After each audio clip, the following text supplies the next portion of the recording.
champion.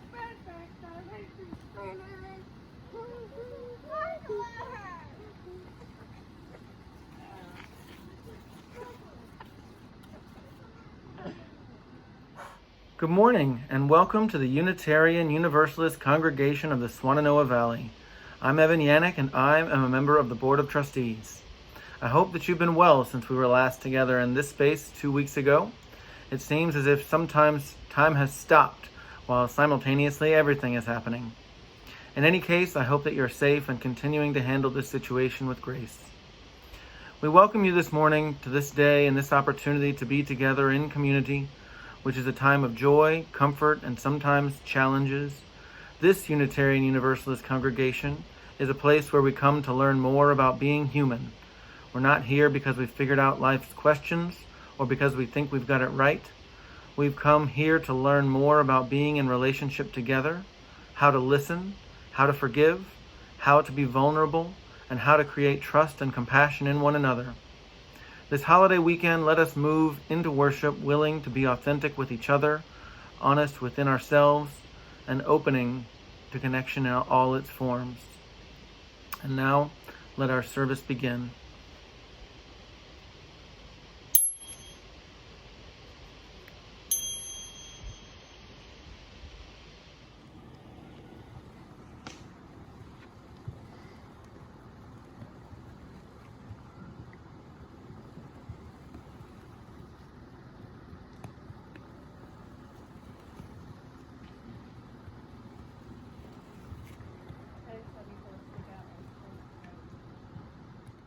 Okay, everybody, welcome again to our Sunday service at the Unitarian Universalist Congregation of the Swannanoa Valley.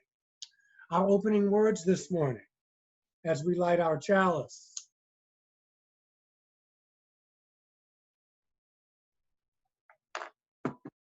As we gather, we light this chalice as a symbol of hope, and may the inner light within each of us be kindled each and every day. May the light of truth and goodness be a part of our lives constantly, and may we seek always to bring light wherever the deep shadows fall.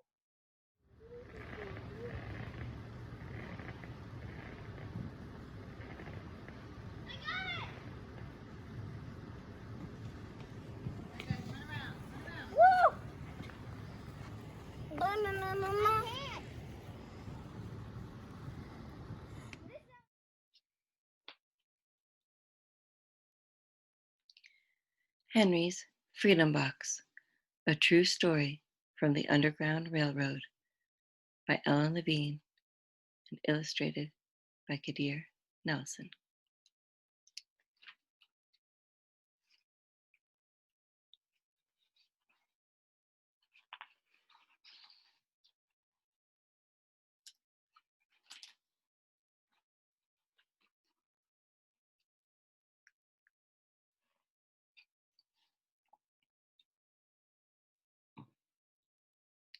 Henry Brown wasn't sure how old he was.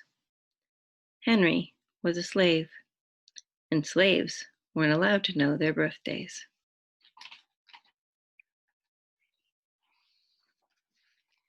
Henry and his brothers and sisters worked in the big house where the master lived. Henry's master had been good to Henry's family, but Henry's mother knew things could change. Do you see those leaves blowing in the wind? They are torn from the trees like slave children are torn from their families. One morning, the master called for Henry and his mother. They climbed the wide staircase. The master lay in bed with only his head above the quilt. He was very ill. He beckoned them to come closer. Some slaves were freed by their owners. Henry's heart beat fast. Maybe the master would set him free. But the master said, "You're a good worker, Henry. I'm giving you to my son. You must obey him and never tell a lie." Henry nodded, but he didn't say thank you. That would have been a lie. Later that day, Henry watched a bird soar high above the trees. Free bird, happy bird, Henry thought. Henry said goodbye to his family. He looked across the field. The leaves swirled in the wind. Henry worked at his new master's factory. He was good at his job. "Do not tear that tobacco leaf," the boss yelled at the new boy. He poked the boy with a stick. If you made a mistake, the boss would beat you.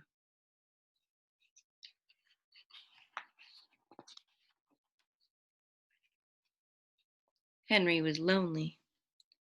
One day he met Nancy, who was shopping for her mistress. They walked and talked and agreed to meet again. Henry felt like singing, but slaves didn't dare sing in the streets. Instead, he hummed all the way home.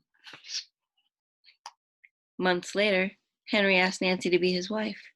When both their masters agreed, Henry and Nancy were married. Soon there was a little baby, then another, and another. Henry knew they were very lucky. They lived together even though they had different masters, but Nancy was worried. Her master had lost a great deal of money. "I'm afraid he will sell our children," she said. Henry sat very still.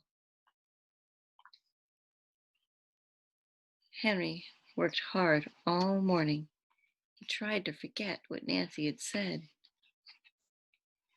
His friend James came into the factory. He whispered to Henry, "Your wife and your children, they've just been sold at the slave market." "No," cried Henry. He couldn't move. Henry couldn't think. He couldn't work. "Twist that tobacco," the boss poked at Henry. Henry twisted tobacco leaves. His heart twisted in his chest. At lunchtime, Henry rushed to the center of town. A large group of slaves was tied together. The owner shouted at them. Henry looked for his family. "Father! Father!"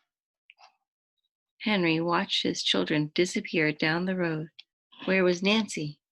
He saw her the same moment she saw him. When he wiped away his tears, Nancy, too, was gone.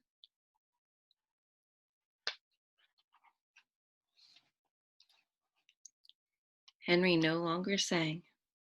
He couldn't hum. He went to work, and at night he ate his supper and went to bed.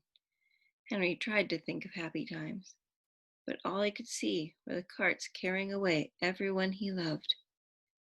Henry knew he would never see his family again. Many weeks passed. One morning, Henry heard singing. A little bird flew out of a tree and into the open sky. Henry thought about being free, but how? As he lifted a crate, he knew the answer. He asked James and Dr. Smith to help him. Dr. Smith was a white man who thought slavery was wrong. They met early the next day in an empty warehouse. Henry arrived with a box. "I will mail myself to a place where there are no slaves," he said. James stared at the box and then at Henry. "What if you cough and someone hears you?" "I will cover my mouth and hope," Henry said. Dr. Smith wrote on the box, "To William H. Johnson, Arch Street, Philadelphia, Pennsylvania. Henry would be delivered to friends in Pennsylvania." Then he printed on the crate in big letters, "This side up with care." Henry needed an excuse to stay home, or the work boss would think he'd run off. James pointed to Henry's sore finger, but Henry knew it wasn't bad enough.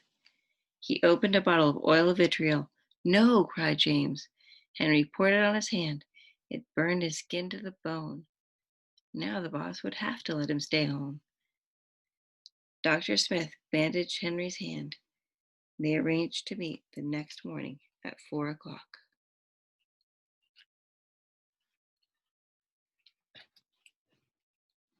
The sun was not yet up when Henry climbed into the box.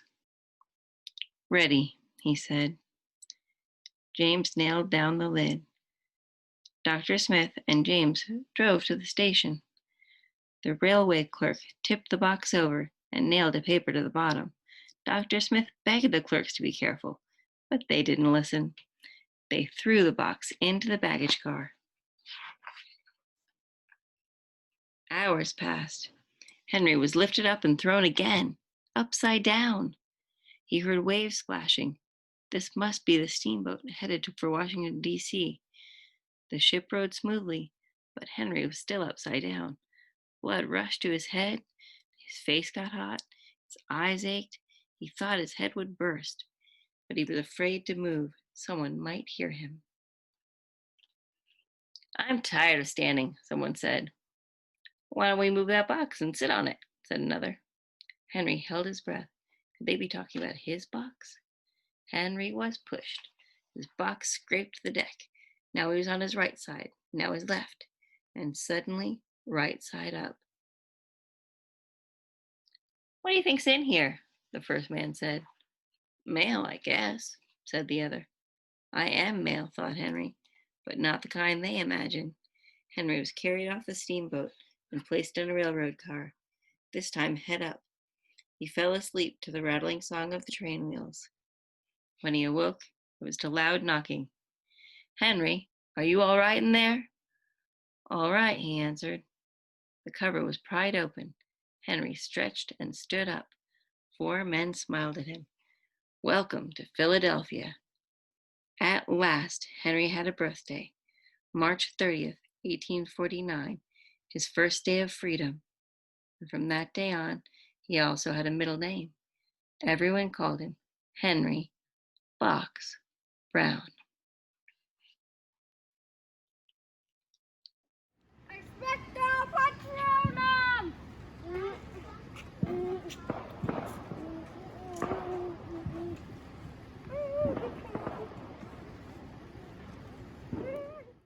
All right, and now would like you to join in singing hymn number 12, O Life that Maketh All Things New.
Our reading this morning is apropos for the season of summer. It's called Summer Meditation. It's reading number 547.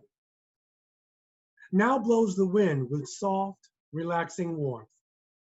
Children swarm in the playgrounds and the streets, and eager city folk, vacation bound, crowd the broad highways. What of ourselves? There could be now deep peace. This is a time for soul searching, to sift the true from the false in the things of doubt. The sun beats down. It's time for a pause. And shall not we live? Here is the unfinished clay, the half molded that still waits on us to think what we have been and what we are and are still yet to become. Do you want us to do sparklers until all of the sparklers are done?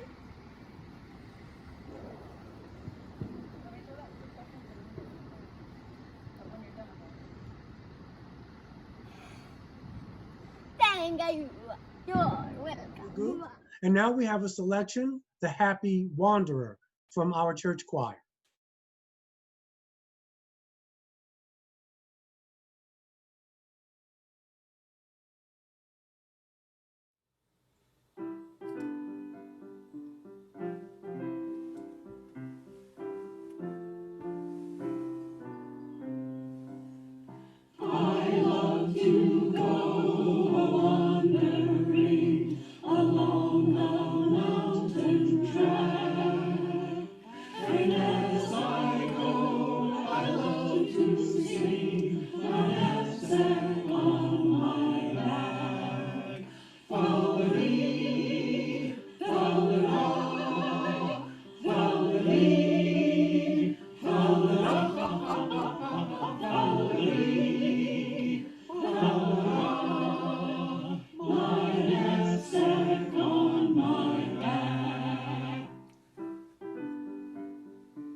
Okay, as many of you know, this is the time in our service when we have our joys and concerns.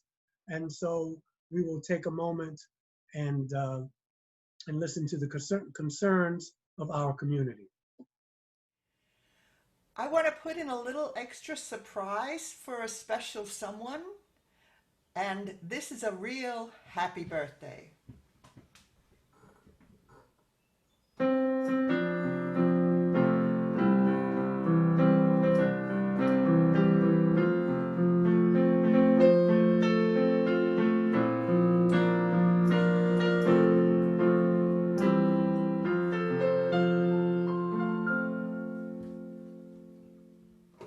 Happy birthday to Reverend Michael Carter.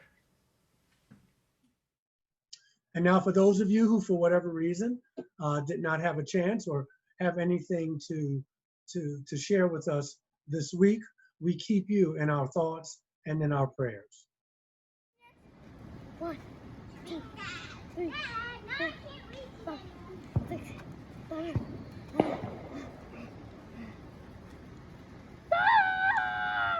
Expecto Patronum!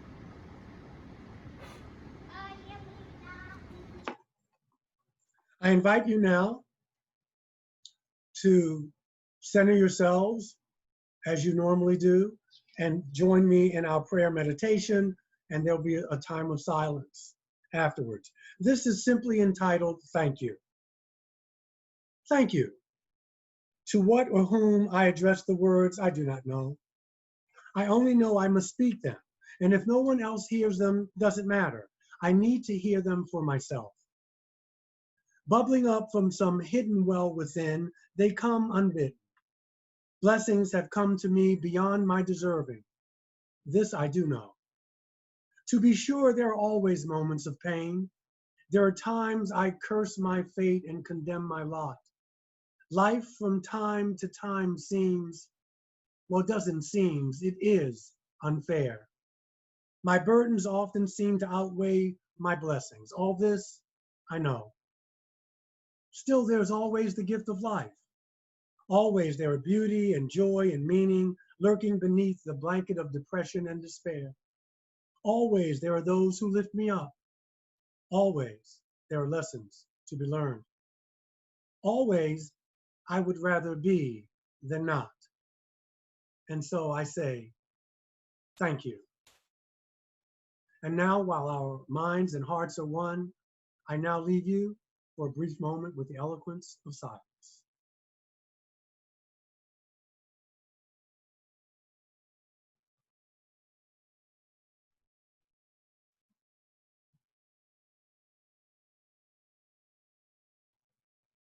And so it is.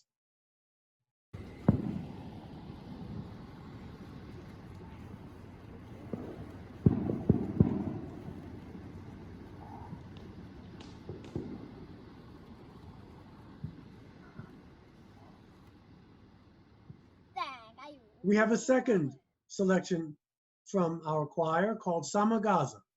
Enjoy.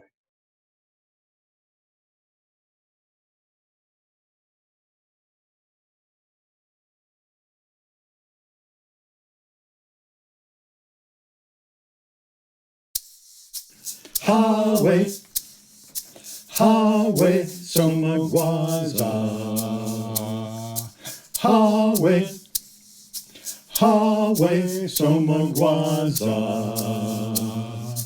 Hawe, Hawe, Somagwaza na Yowe. Hawe, Hawe, Somagwaza na Yowe. Hawe, Hawe, Somagwaza na Yowe. Hawe, Hawe, Somagwaza na Yowe. Hawe, Hawe, Somagwaza na Yowe. Hawe, Hawe, Somagwaza na Yowe. Hawe, Hawe, Somagwaza na Yowe. Hawe, Hawe, Somagwaza na Yowe.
The greatest use of life is to spend it on something that will outlast it. And in that spirit, I invite you to join in our offering, and I thank you ahead of time for your generosity.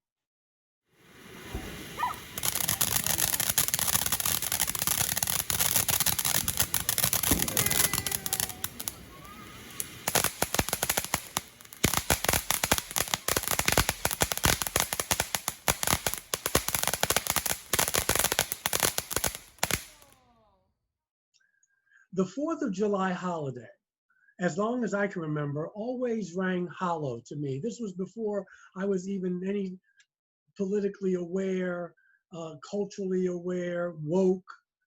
It just never resonated with me. Now, I appreciated the day off as I got older and I entered the workforce, but it seemed so hypocritical to me. You know, this talk about freedom and liberty, and I couldn't understand why so many people could not see this, especially my white brothers and sisters. And besides, for me, North American Independence Day occurred on July 4th, 1776, back when African Americans were still slaves until 1865. So I was wondering, what are we celebrating? Why was I celebrating a day where my ancestors were still in bondage? But as I matured, I began to realize that no one, no nation, no individual wants to be reminded of its history.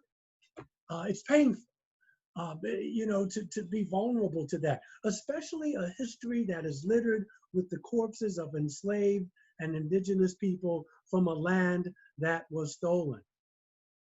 No one wants to remember shameful acts of intentional genocide and raping and pillaging. And yet, unless a nation can reconcile one's past, no real genuine future is really possible, especially a future of equality and liberty and justice. Those are lofty ideals. People of color, generally speaking, are disappointed in America, and that includes myself. We see that many of our white brothers and sisters didn't and still don't want to see. We see things they don't want to see. Although now, since the death of Brother George Floyd, many white Americans have woken up, if you will. And yet I hear many people of color say that they are disappointed at how long it has taken for white Americans to show up to the party. Yes, there is disappointment. But Dr. King reminds us that there can be no great disappointment where there is no great love. And so here we are again, the 4th of July, 2020. What to the American slave is your 4th of July? Famed Black abolitionist and former slave Frederick Douglass posed this question before a large, mostly white crowd in Rochester, New York on July 5th, 1852.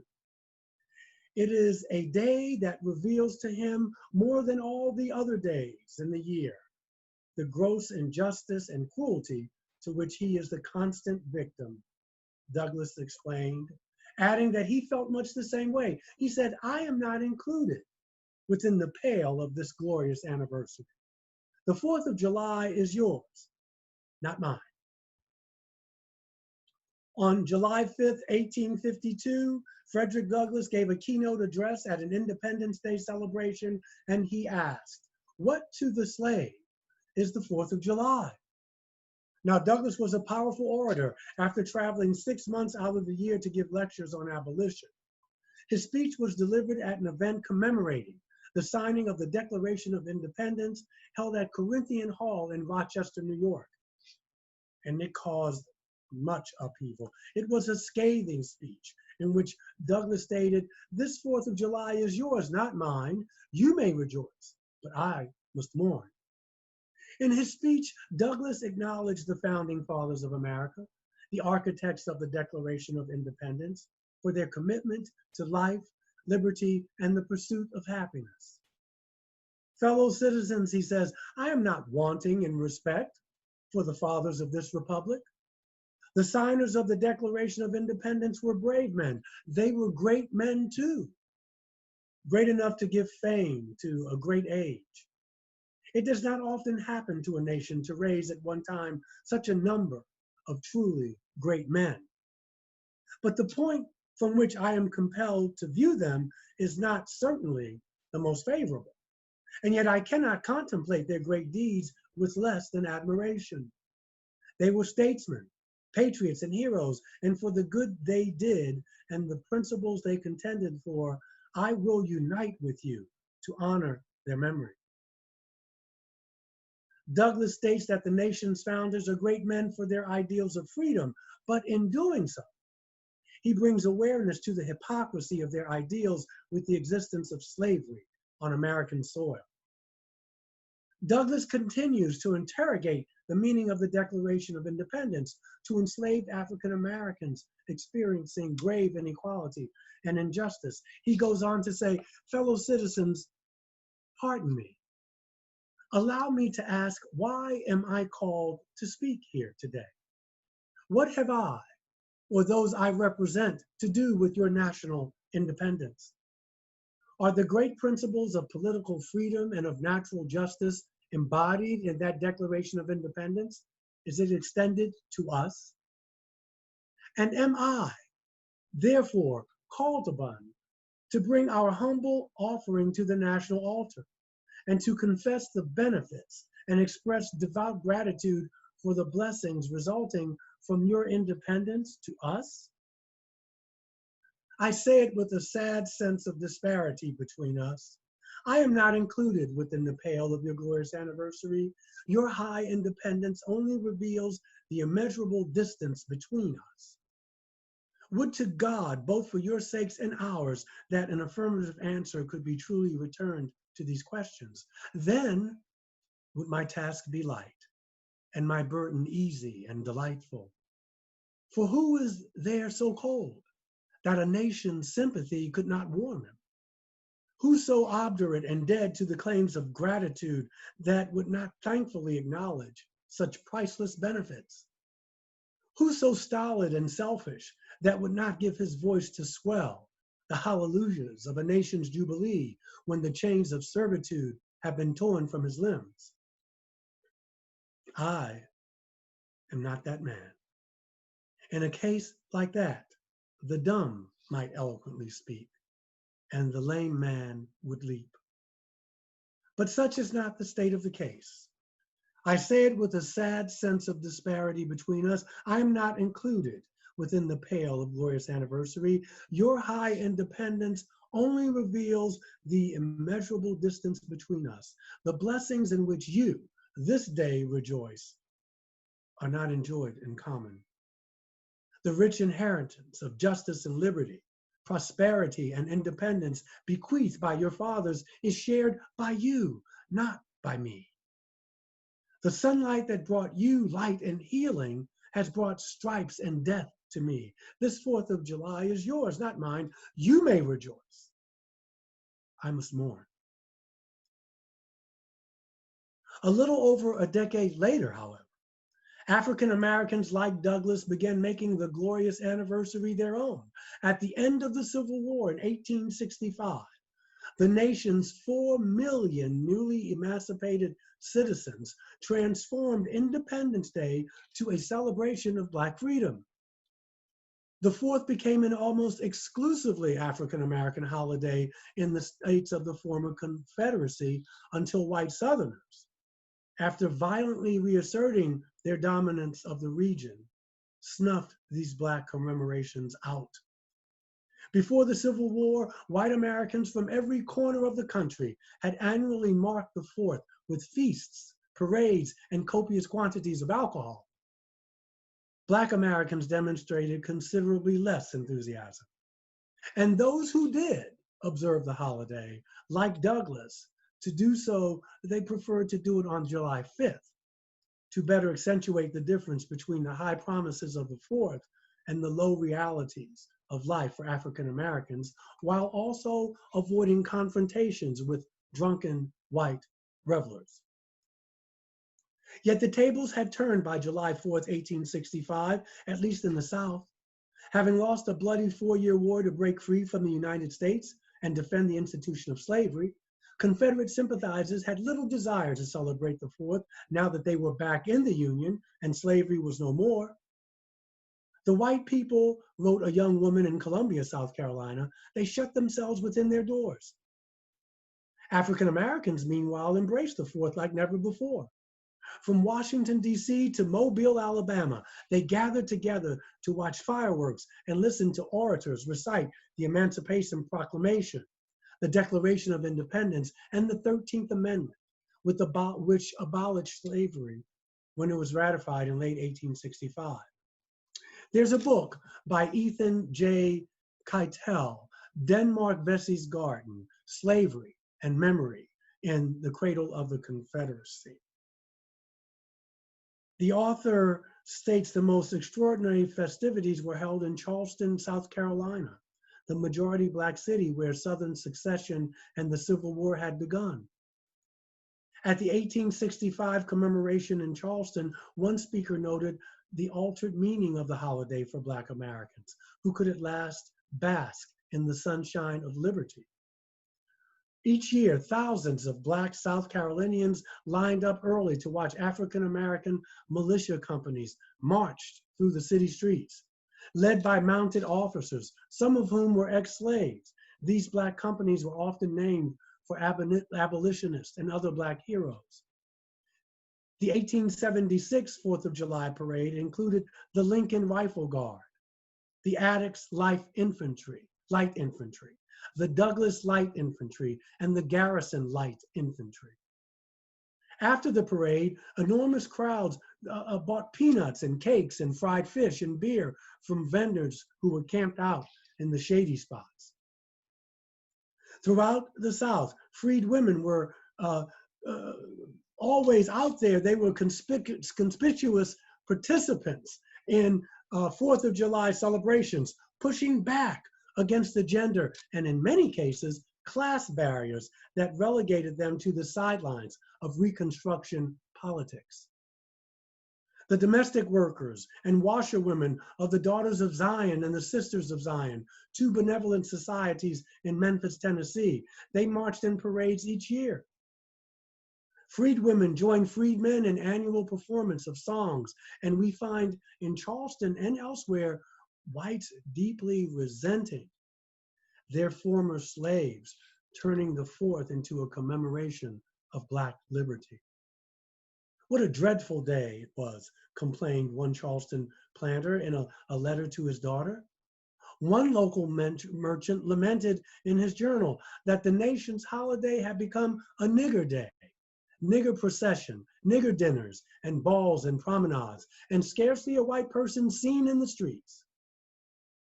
Even some northern whites could not abide what they saw. At the 1865 festivals in Mobile, federal troops from Illinois and Indiana were overheard wishing newly freed slaves dead. They got their wish in part.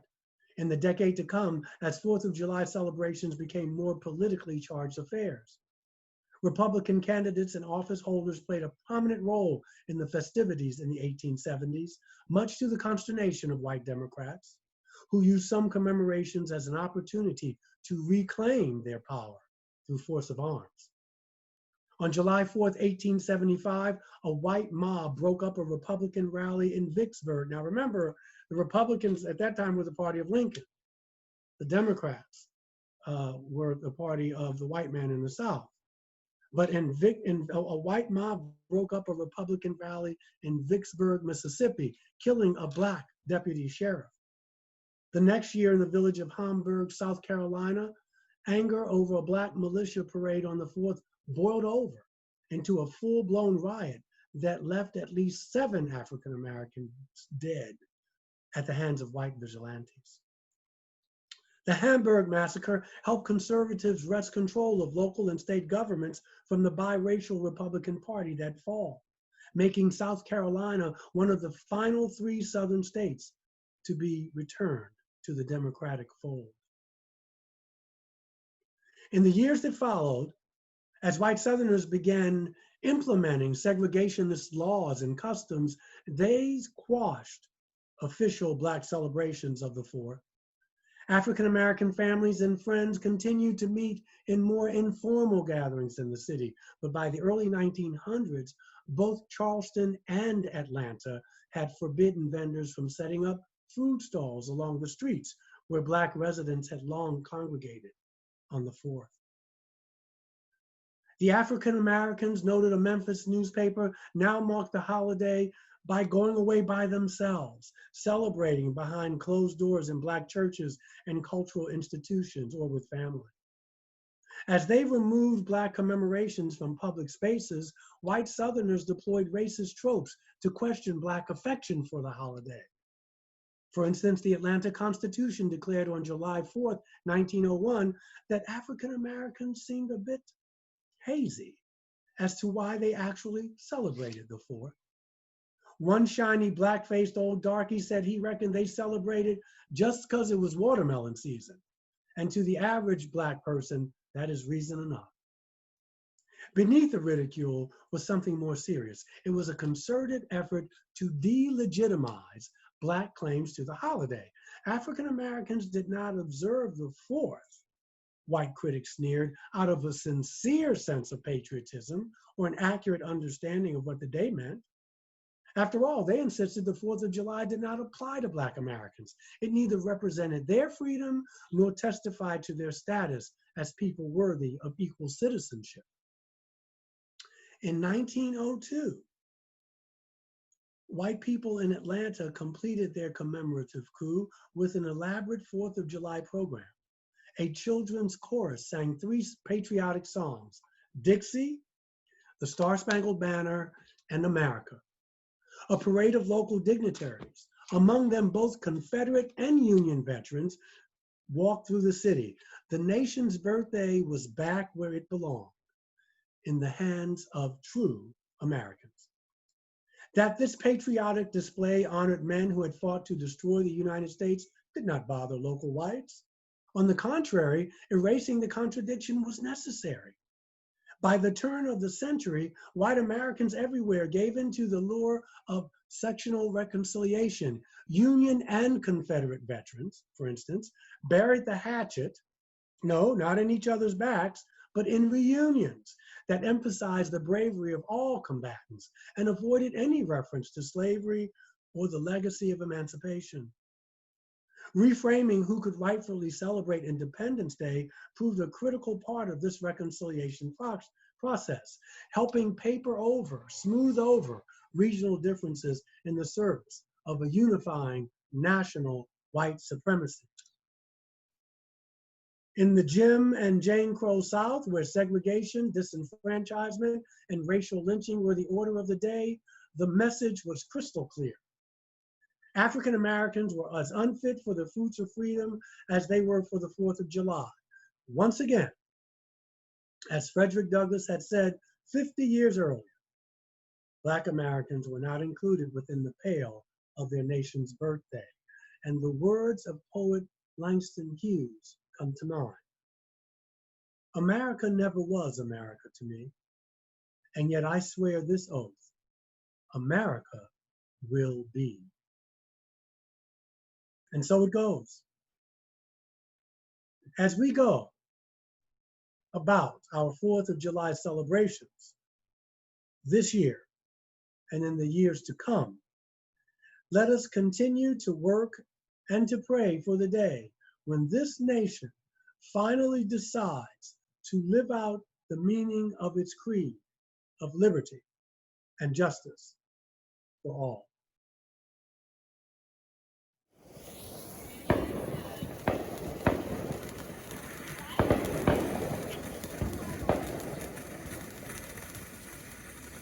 Remy, you look way out there.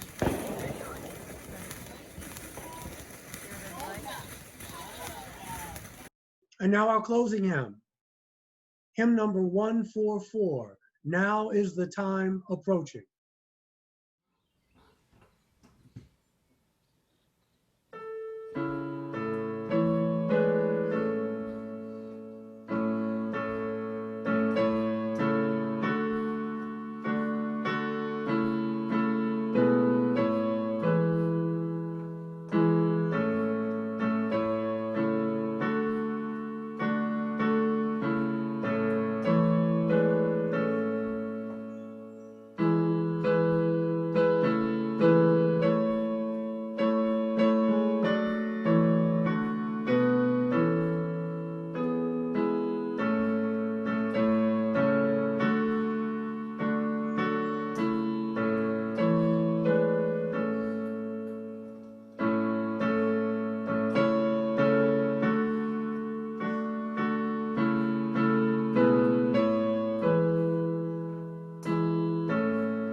May we follow the dictates of an open heart and an honest mind. May we be strengthened as we search life's mysteries day by day by day. May we find moments of grace, always loving both wisdom and gentleness. And I'm wishing you all a wonderful 4th of July weekend.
out there.